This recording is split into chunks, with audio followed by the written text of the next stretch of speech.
ರಾಜೇಂದ್ರ ಶ್ರೀಗಳಿಗೆ ಒಳ್ಳೆಯ ವಿದ್ಯಾರ್ಥಿಗಳನ್ನು ಕಂಡರೆ ಅಪಾರ ಪ್ರೀತಿ. ಒಬ್ಬ ವಿದ್ಯಾರ್ಥಿ ಚೆನ್ನಾಗಿ ಓದುತ್ತಾನೆಂದರೆ ಅವನಿಗೆ ಬೇಕಾದ ಎಲ್ಲ ಅನುಕೂಲಗಳನ್ನು ಮಾಡುತ್ತಾ ಇದ್ದರು.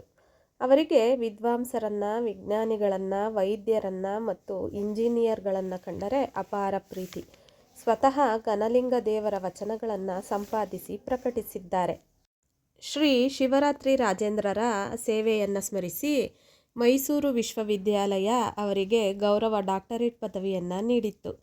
ಹೀಗೆ ಶ್ರೀಗಳ ಕಾರ್ಯಕ್ಷೇತ್ರವು ಮುಂದುವರೆದು JSS ಮೆಡಿಕಲ್ ಕಾಲೇಜು, JSS ಆಸ್ಪತ್ರೆ, JSS ಇಂಜಿನಿಯರಿಂಗ್ ಕಾಲೇಜುಗಳು ಸ್ಥಾಪನೆಯಾದವು.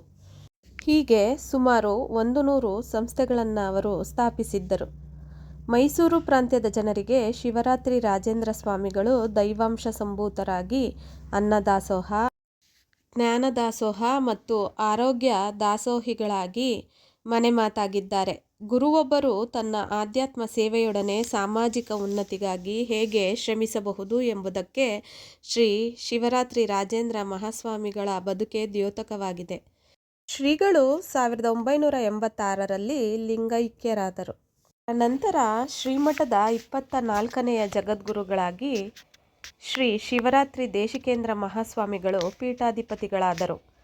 ಶ್ರೀಗಳನ್ನು ರಾಜೇಂದ್ರ ಶ್ರೀಗಳೇ ಉತ್ತರಾಧಿಕಾರಿಯಾಗಿ ನೇಮಿಸಿದ್ದರು. ತಮ್ಮ ತಪಸ್ಸಿನ ಸಿದ್ಧಿಯನ್ನೆಲ್ಲ ಇವರಿಗೆ ಧಾರೆ ಎರೆದಿದ್ದರು. ಹೀಗೆ ಹಿರಿಯ ಶ್ರೀಗಳ ಆಶೀರ್ವಾದ ಮತ್ತು ಕೃಪೆಗೆ ಪಾತ್ರರಾದವರೇ ಇಂದಿನ ಜಗದ್ಗುರುಗಳಾದ ಶ್ರೀ ಶಿವರಾತ್ರಿ ದೇಶಿಕೇಂದ್ರ ಮಹಾಸ್ವಾಮಿಗಳು.